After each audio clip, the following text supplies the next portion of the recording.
Muy buenas tardes a el señor viceministro Félix Cárdenas, a los hermanos y hermanas que comparten la testera, a todos los hermanos y hermanas de los pueblos de Abya Yala que nos están acompañando en esta cumbre de descolonización y despatriarcalización.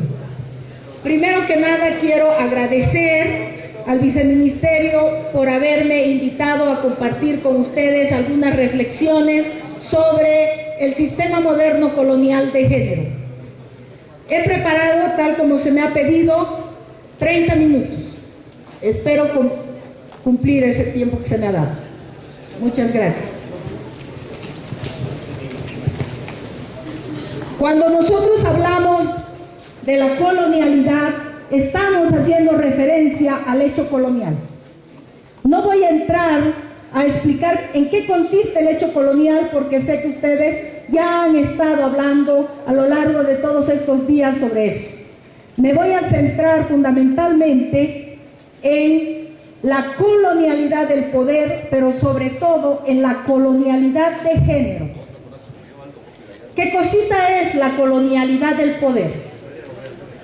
El hecho colonial ya terminó, lo dijo nuestro antecesor que expuso con la República.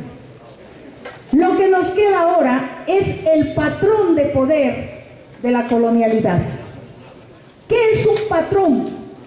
Es un modelo, es una forma de pensar, es una forma de sentir y de hacer que corresponde a un proyecto de modernidad, colonialidad.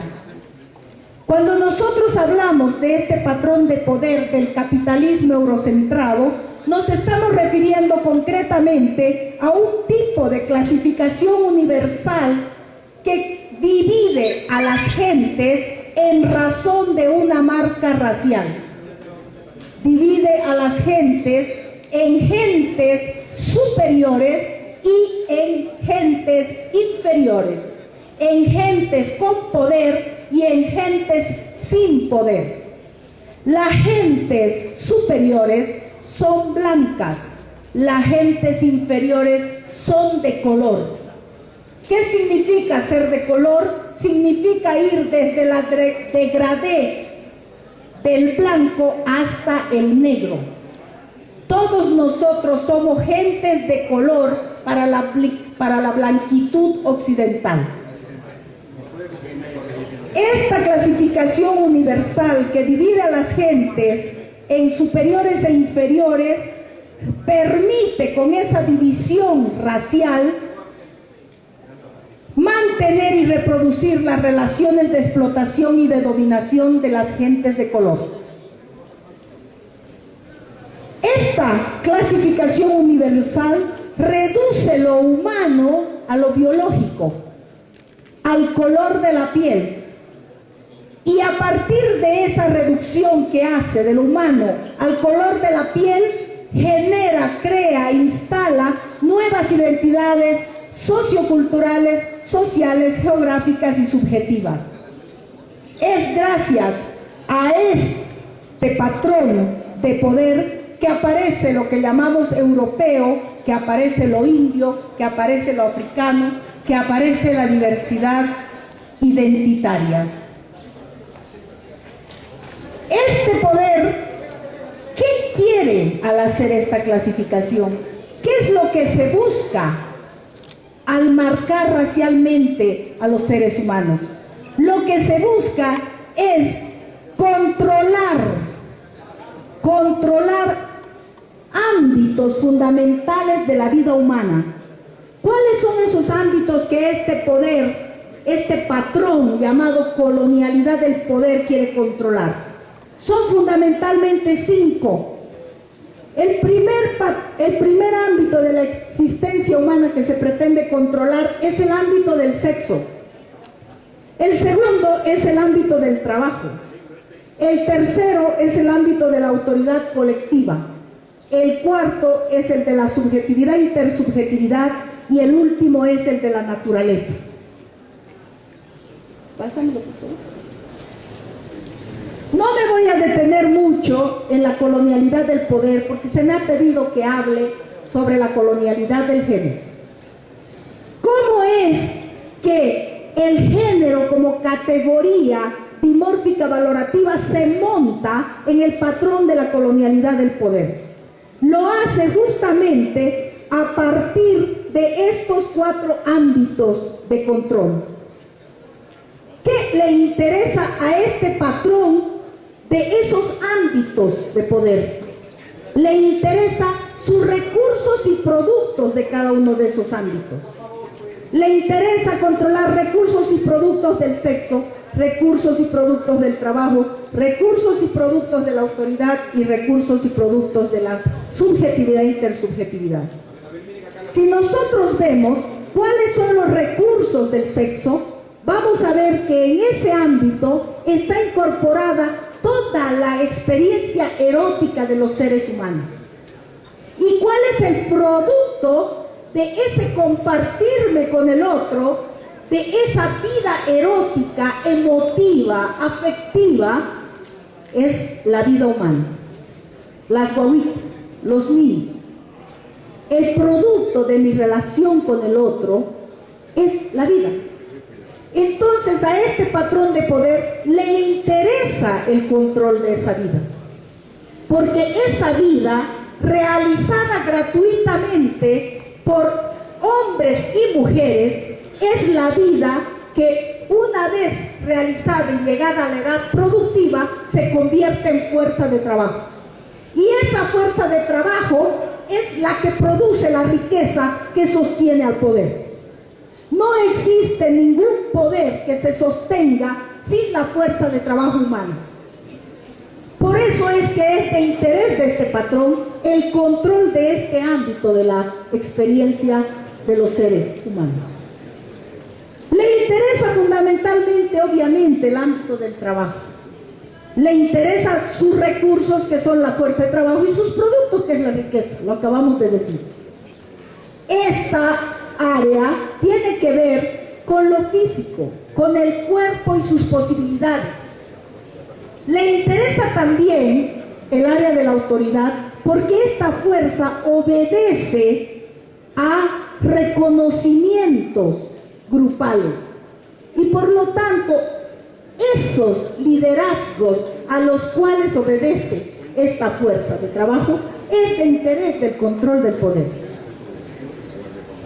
Es también de control del poder todo lo que tiene que ver con lo que produce la mente humana. La subjetividad e intersubjetividad tiene que ver con el desarrollo cognitivo, con el desarrollo de los saberes. Entonces, fíjense, el patrón de poder prácticamente abarca lo más importante de nuestro quehacer, de nuestra vida cotidiana. ¿Dónde se realiza cada una de estos espacios de interacción? Se realiza el sexo en la familia, el trabajo en el taller, en la fábrica, en la oficina, la autoridad en el Estado, en las instituciones. Y la subjetividad e intersubjetividad puede desarrollarse en espacios como la escuela, en espacios como el ejército, en espacios como la iglesia, etcétera, etcétera. ¿Quiénes están al mando de esas instituciones? En la familia, el marido; en la fábrica, el taller, la oficina, el patrón; en el Estado o en las instituciones, el jefe; y en escuela, iglesia, ejército, dependiendo el maestro, el sacerdote, el militar, etc. ¿Qué comparten todos estos? Todos ellos son masculinos. De hecho, cuando escuchábamos a nuestro compañero que me antecedió, la historia de este país es una historia no solo colonial, sino patriarcal, porque no existe en esa historia ninguna mujer presente. No hay ningún reconocimiento. Es una historia de hombres, entre hombres, para los hombres. Uno de los elementos fundamentales en este proceso de transición es precisamente poner el ojo en el proceso de despatriarcalización.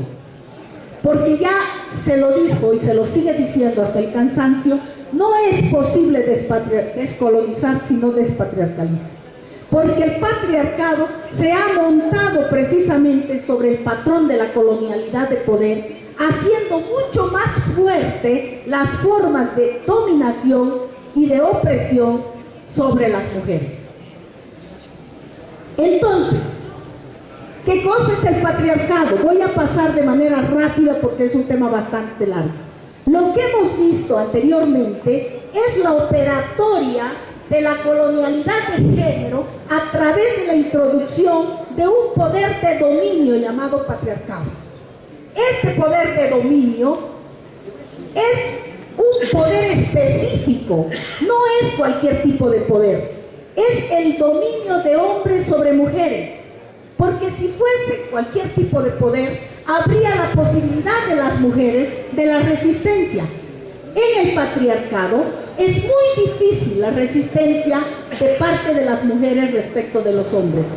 ¿Por qué? Porque hay lealtades coloniales de los hombres respecto de los hombres colonizadores. Los hombres colonizados no pestañean en traicionar a sus mujeres colonizadas. No tienen absolutamente ningún miramiento con la condición de opresión en que están sus mujeres, merced al ejercicio de este patrón colonial patriarcal. Hay lealtades coloniales muy fuertes cuyo propósito precisamente de dinamitaje es uno de los objetivos de la despatriarcalización. El patriarcado se asienta en la expropiación del cuerpo de las mujeres por parte de los hombres, en la expropiación sobre todo de su capacidad reproductiva, en la expropiación de la producción de vida para el fin último que es la producción de la riqueza. El patriarcado se sostiene gracias a un conjunto de instituciones coloniales y patriarcales que no las hemos tocado hasta hoy. ¿Cuáles son esas instituciones reproductoras de la colonialidad del poder y de la colonialidad de género? Primer y principal lugar, la familia monogámica. Esa familia egoísta de la cual hablaba nuestro compañero anteriormente. Esas relaciones individualistas que constituyen el matrimonio heteronormado obligatorio, donde opera y funciona el contrato sexual absoluto hasta que la muerte te separe. Este contrato sexual es el garante no solo de la heterosexualidad obligada, sino también de la maternidad obligada. Toda mujer que decide no acatar la obligatoriedad del contrato sexual y de la maternidad obligada es penada, es sancionada, es despreciada por sus respectivas comunidades y por sus respectivas sociedades. Todas estas instituciones violentas, porque es ahí también donde se instala fundamentalmente la violencia contra las mujeres, están embestidas, están maquilladas por el mito del amor romántico del siglo XVIII. Porque si no hubiese el mito del amor romántico del siglo XVIII, ninguna mujer obedeceríamos el mandato de cumplimiento de estas obligaciones que sabemos de hecho con nuestros cuerpos que están afectándonos a cada una de nosotros. Obviamente todas estas organizaciones, todas estas instituciones, mejor dicho, cuando digo instituciones me refiero a conjuntos de normas, a producción de saberes, a formas de ejercicio de poder que se dan al interior de cada una de ellas, se organizan en función de la división sexual del trabajo. El patriarcado tiene una forma práctica de operatoria y tiene una concepción en el imaginario mental de cada ser humano. Su forma práctica la llamamos sexismo y todas las mujeres sabemos y somos víctimas del sexismo todo el tiempo. ¿Cómo se manifiesta el sexismo? Se manifiesta a través del machismo, a través de la jerarquización entre los sexos. Los hombres creen que son superiores a las mujeres por naturaleza, a través de la visión distorsionada de las mujeres Para los hombres las mujeres tienen un cerebro más pequeño, para los hombres las mujeres son unas tontas, unas chismosas, unas lloronas, unas emotivas que no, ¿para qué van a hablar? No saben nada, son unas tontas, ¿no? Exclusión, marginación de las mujeres. Tú no vas a ir a esa reunión, ¿por qué? Porque eso es de hombres, solamente nosotros vamos al espacio público. Producción lógico-científica inconclusa. Todo lo que los hombres producen sobre nosotras es inconcluso, porque no son mujeres.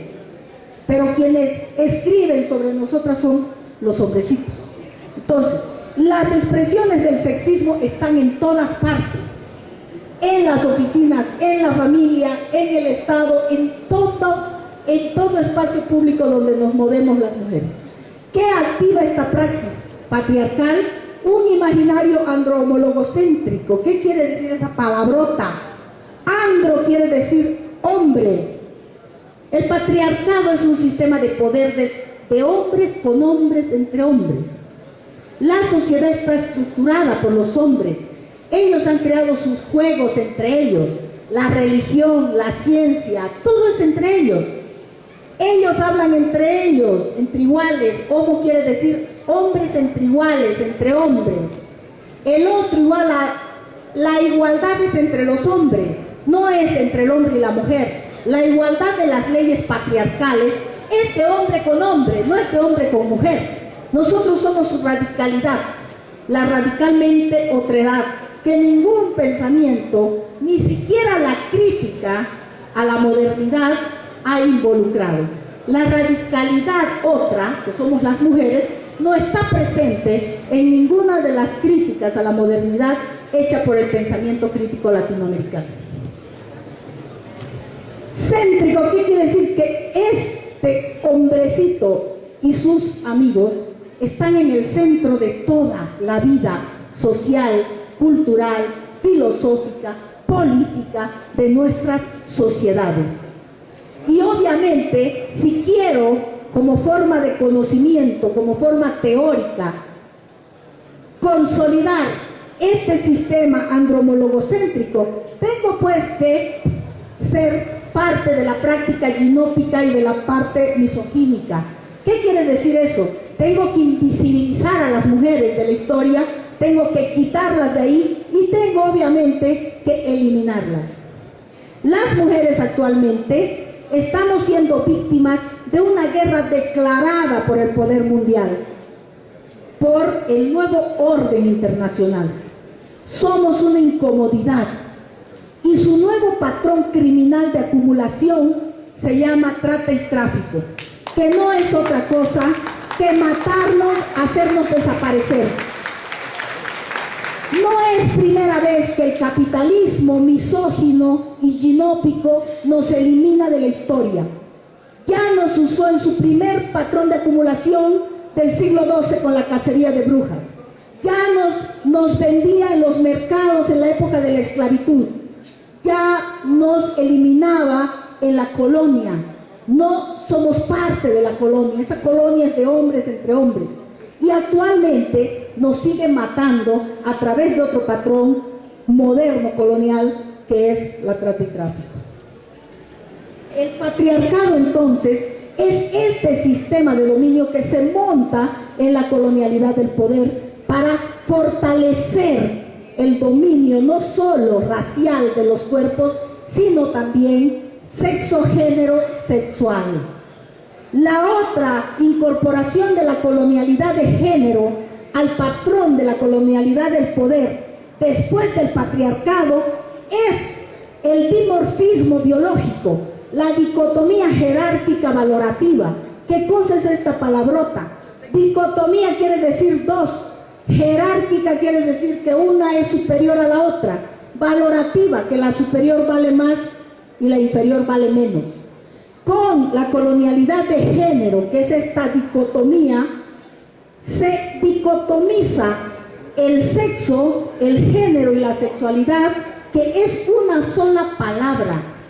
Es un engaño trabajar estas tres palabras como si fueran algo independiente, porque no lo son. Son tautológicas y forman parte del mismo ejercicio de poder. Sexo es dividir al ser humano en hembras y machos solamente por el dato de su genitalidad.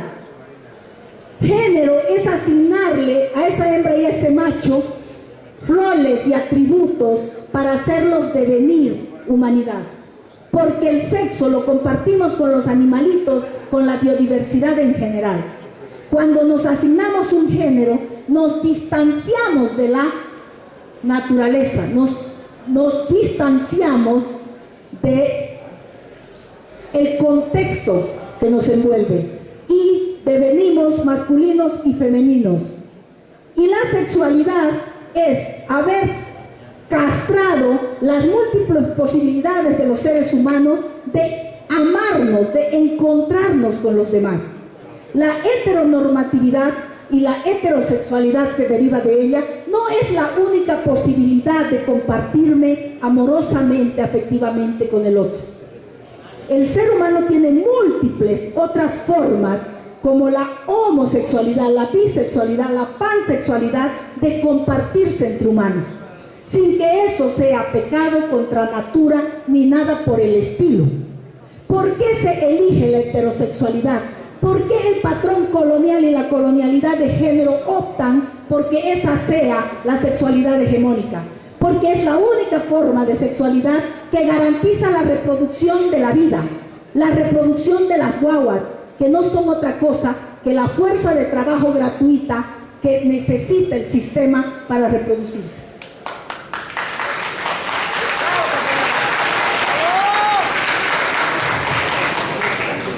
Este patrón que llamamos colonialidad de género, entonces, se monta, constituye y está constituido por la colonialidad del poder que ya antes había marcado a los seres en función de su raza. Dijimos, el universal es blanco, es el superior, es el modelo de todas las cosas, es el justo término medio entre Dios y la naturaleza, etcétera, etcétera. Todo lo demás que no es blanco es de color, hasta el negro, y todo eso es desvalorizado, inferiorizado por su marca racial. Entonces, tenemos sujetos despreciados, invalidados, sometidos, explotados como cuerpo, solo porque han sido marcados con un color de piel y con un tipo de sexo, género, sexualidad en sus cuerpos. Esos cuerpos marcados así, de esa manera, son los cuerpos que este patrón de poder va a explotar forever, por siempre. Y es contra eso que se está peleando cuando decimos descolonización y despatriarcalización. Esa diferencia que se instala en los cuerpos, sexo, género sexual y de raza, no es otra cosa que prácticas reguladoras. Son normas reiterativas que producen y reproducen ese tipo de cuerpos. Y ese tipo de cuerpo, así constituido, así marcado, es gobernado por la propia norma que materializa. Entonces, cuando nosotros asumimos estas formas de marca, estamos haciéndole juego a la colonialidad del poder y a la colonialidad de género.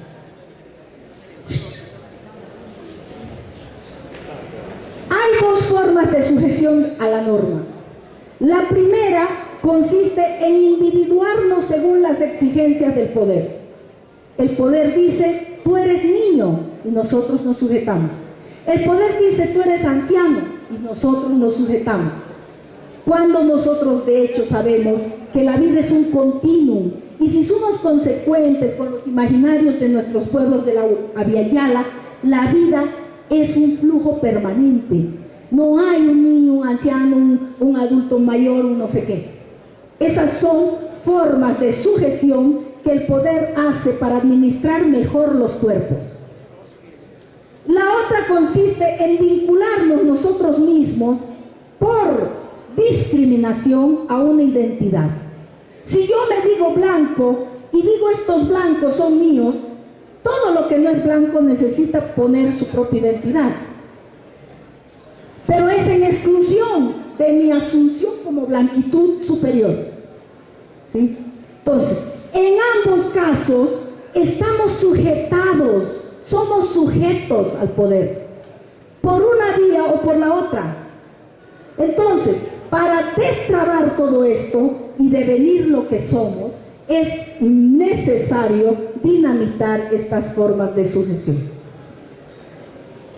Aquí hay un ejemplo de en qué consisten estas sujeciones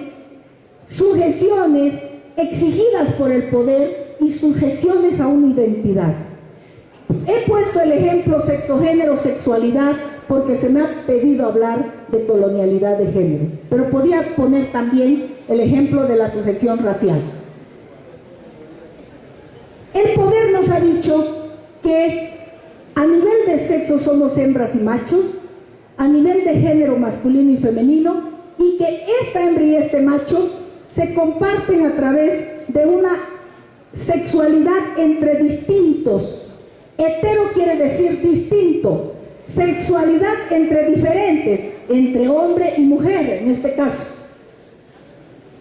Y nos ha dicho que esta construcción es natural y es fija. ¿Qué quiere decir eso? Que es natural, que así se nace. Mentira.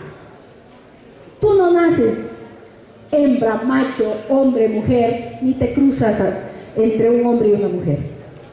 Eso es una construcción social, con fines bien precisos, que viene reproduciéndose desde el siglo XVIII, fundamentalmente, para ser hegemónica, porque antes esas no eran las formas de sexualidad hegemónica.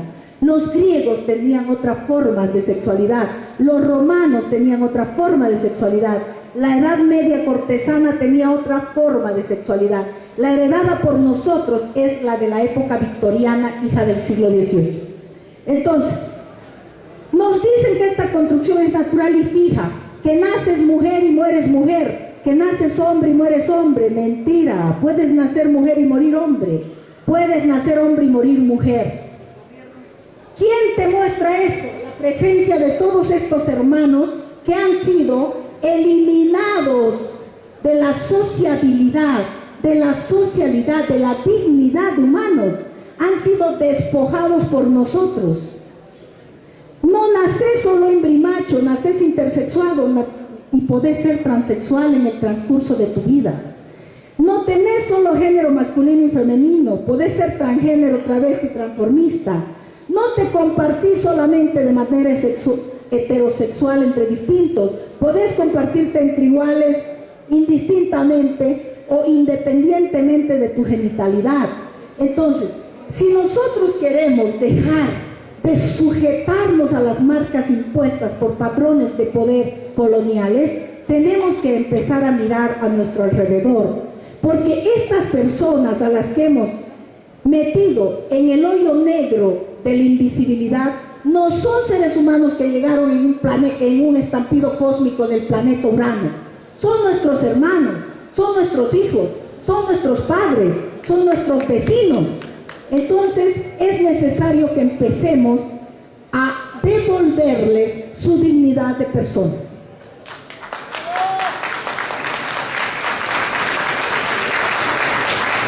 La modernidad, colonialidad eurocentrada es un proyecto racional. Quien comanda ese proyecto es la razón. Quien marca los cuerpos es esa razón ordenada, que deviene razón porque castra la locura, porque castra la irracionalidad y la castra en el imaginario, porque no es cierto que nosotros somos realmente totalmente racionales. Somos también un poco de locura, siempre está ahí. Si no, no estaríamos las mujeres sufriendo las locuras que cometen los hombres en nuestros cuerpos.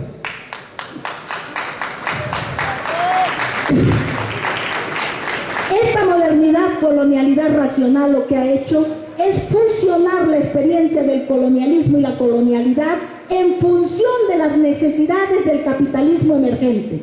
Y a partir de ahí, este capitalismo necesita humanos y necesita no humanos.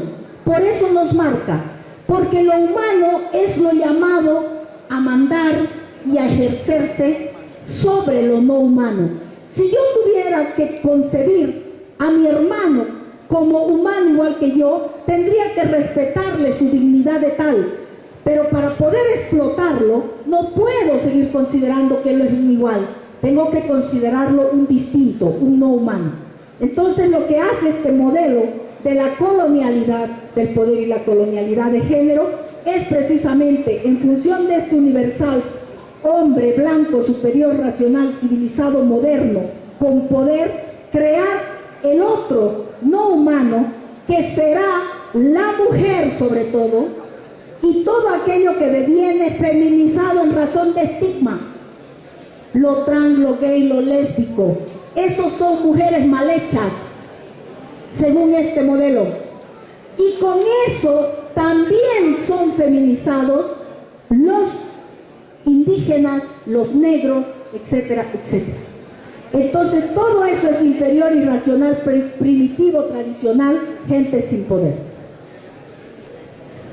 De esa manera se convierte al occidente como representante de la blanquitud en el proyecto civilizatorio llamado a civilizar al resto. Occidente produce arte, produce religión, produce ciencia, produce música, produce filosofía. Nuestros pueblos de la Via Yala apenas llegan a artesanía, ritualidad, lugares sagrados, superstición, cosmovisión, sentipienso, folclore, sabiduría. Entonces, para resumir, la colonialidad del poder impuso clasificación de la gente en superiores e inferiores por naturaleza e introdujo el concepto de raza. La colonialidad de género impuso el patriarcado como poder de dominio del hombre sobre la mujer y el dimorfismo jerárquico que divide a los seres en humanos y no humanos. ¿Qué estamos haciendo en Bolivia? En Bolivia el Viceministerio de Descolonización, a través de su unidad de descolonización, despatriarcalización y lucha contra el racismo y toda forma de discriminación, identificó toda esa problemática de la colonialidad del poder y de la colonialidad de género. Identificó que el problema de la colonialidad de género es la raza, a partir de la cual se generan relaciones de dominación y de explotación, y a partir de el sexo, género, sexualidad, relaciones de dominación. Por eso es que dos de sus políticas fundamentales fueron o son la descolonización y la despatriarcalización. ¿Cómo hacer las prácticas de estas dos políticas? A través de dos leyes que tienen como propósito la lucha contra el racismo y toda forma de discriminación. ¿Para qué? ¿Por qué se hace esto? Porque este es un proyecto diferente, seguramente ya lo ha dicho todo el que me ha antecedido, y lo que se busca es ser parte de la colonialidad del poder y de la colonialidad de género, es seguir viviendo oprimido, es seguir adoptando maneras de vivir, de sentir y de creer del colonizador. Descolonizar y despatriarcalizar es vivir resistiendo, es dejar de vernos como nos ve el otro, es no copiar al colonizador para llegar a ser un ser humano, es simplemente autoafirmarnos y ser, es romper ese sujeto adaptado a la colonia, a la colonización, a este patrón de poder, y crear coaliciones impermeables entre gentes y entre pueblos. ¿Para qué? Fundamentalmente para recuperar nuestra dignidad. Nuestra dignidad está por encima de cualquier valor, de cualquier precio. El valor, el precio es neoliberal, es parte de otro proyecto que piensa que todo puede tener su equivalente y por lo tanto se puede comprar y se puede intercambiar. En nuestro proyecto nosotros no creemos en el valor sino en la dignidad, que es superior a todo precio y no admite equivalencia alguna. ¿Contra qué está nuestra dignidad? Contra nuestra diferencia, nuestra diversidad, que nos hace seres únicos e irrepetibles en nuestra humanidad. Muchas gracias.